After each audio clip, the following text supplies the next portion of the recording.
Welcome to the PARTY program, Prevent Alcohol and Risk-Related Trauma in Youth. We're going to start off today with a guest speaker, two guest speakers actually, Karen and Kelly. If we could give them a hand, please.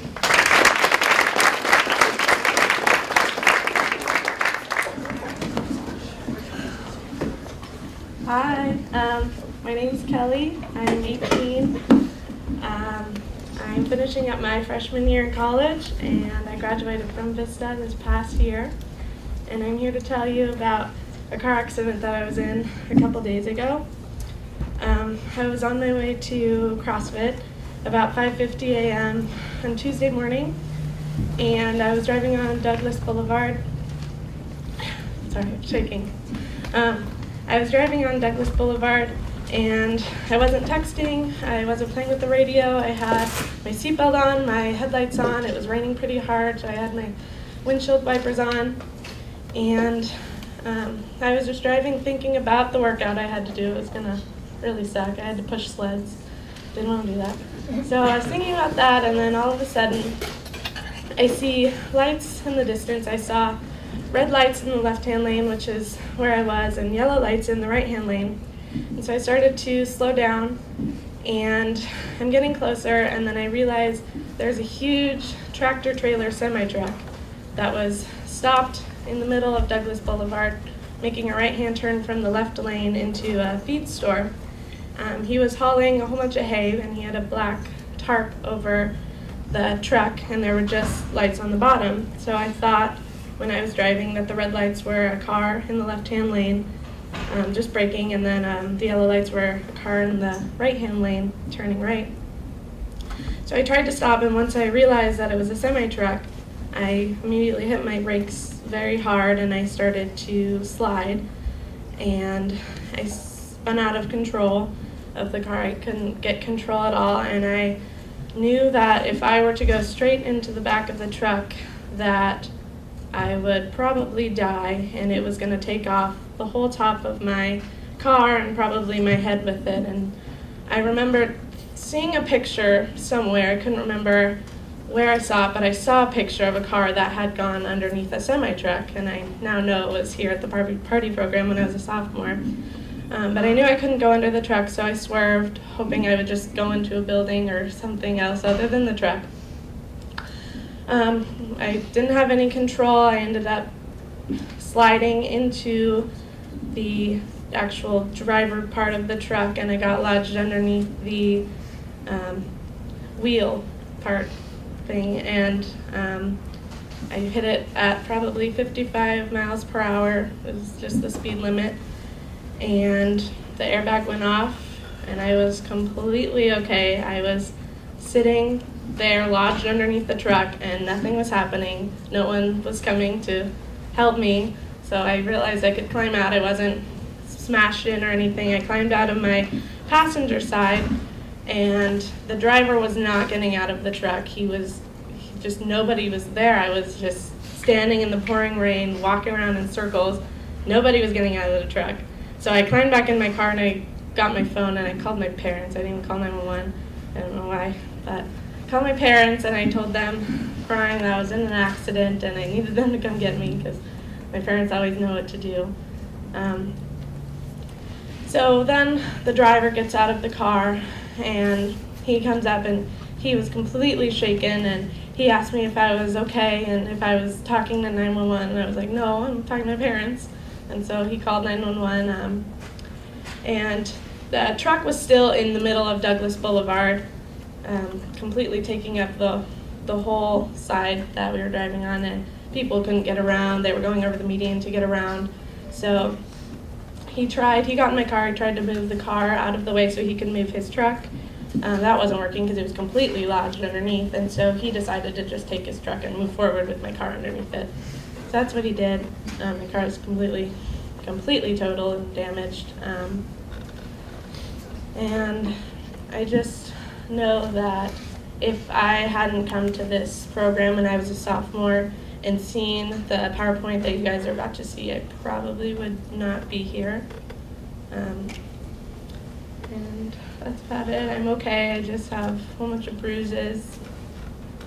The car That's about it. Okay. And Can we give her a hand?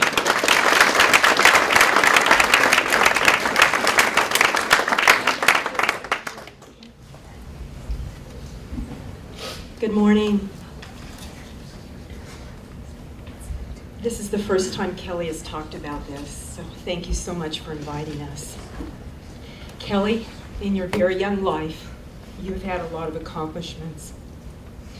The other day you said to me that you want to make a difference in the world. So by standing up here today and facing your peers, to date, this is your biggest accomplishment. And Dad and Sherry and all our friends back here and your family appreciate you being here today. So expect the unexpected.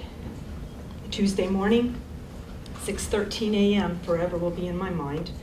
I did not expect the phone to ring, but when I did, I immediately knew something happened to Kelly.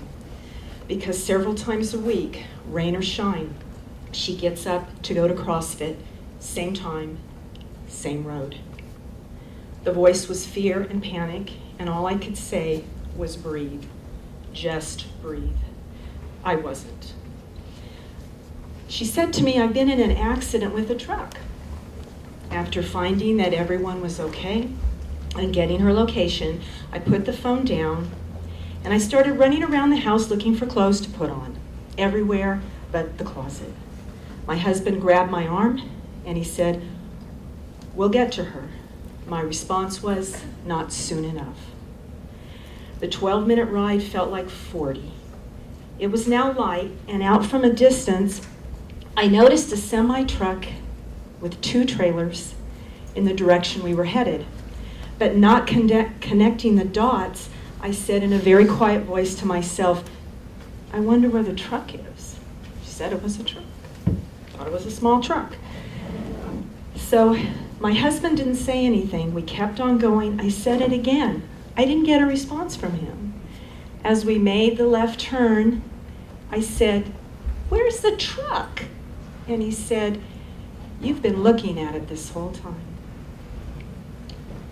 All 80,000 pounds, both trailers loaded with hay, next to a 1,900-pound Honda Accord that held our only child. I didn't expect it. As I put my head down, I felt my insides drain to my feet. I became nauseous, and as he parked, my husband never looked at me, but he said, looking straight ahead, "Kelly is standing next to the car." Running to grab her with so many words to say to each other, but it's that one comment that brought us here today, and it was, "Mom, I remember the video with the car getting stuck under the truck. I had to swerve to avoid it." And at that moment, I remembered it was a PowerPoint that she saw here, not a video, when she participated in the party program. I stood back there as a volunteer for this program and watched it when I could, and usually put my head down and said, never in a million years would it happen to us. And I know in my heart, again, that it was from this program, and our daughter made a life and death decision to stay steady on the wheel and attempt to move the car away from the truck. Although it latched on the front bumper and drug her, she didn't go under it. And here's the one sentence, if you can take this home with you today. If she had been impaired in any way by alcohol, drugs, or a cell phone, the outcome would have been much different. She stayed steady on the wheel and moved it away from the truck. As the scene unfolded and reports were taken, all I could do was stare up at it. And I told my husband, for as long as I can remember, I will never forget the picture of that tractor trailer in front of me. For whatever reason, and Kelly mentioned this, for whatever reason, the truck driver and myself came towards each other. He grabbed my hands, and it was as if he had to admit some guilt. He said to you, "I am so sorry that I did not jump out immediately to help your daughter. I froze in the seat. I could not bear to see what her condition was." As he held my hands, we were both crying. And it was when she exited the passenger side that he jumped out and he said, "I have lost 4 family members to accidents, one being my father, and it was just too much." When it was all said and done, we walked our daughter to our car, opened the door, let her in, and took her home. No lights, no sirens, no emergency room. Just home to Aunt Sherry, to our family, to Suzanne, to her dog Bodie, and to all of her dreams for a great future. We drove away our daughter from 80,000 pounds, and I didn't expect to. So as a mom, I'm going to ask you 2 favors today. Please give all of the presenters as much respect as you have shown to Kelly and myself. Everything you witnessed today is the real deal. They say, and you're probably too young, but I know the adults here will get this, that you deal with the hand that you're dealt. On Tuesday morning, our family did not get dealt the hand that you will see today, but so many families have been forever changed because of what you will witness. It is the real deal. And secondly, when you go back to school or home, share one moment or one thing that has touched you today with someone you love, especially if you have an older sibling who's driving, and even your parents, because we get so complacent as we get older on the road. So please watch and listen to every moment. Pay attention to that PowerPoint because it just may save your life. Thank you so much, Victoria, for allowing our family here today.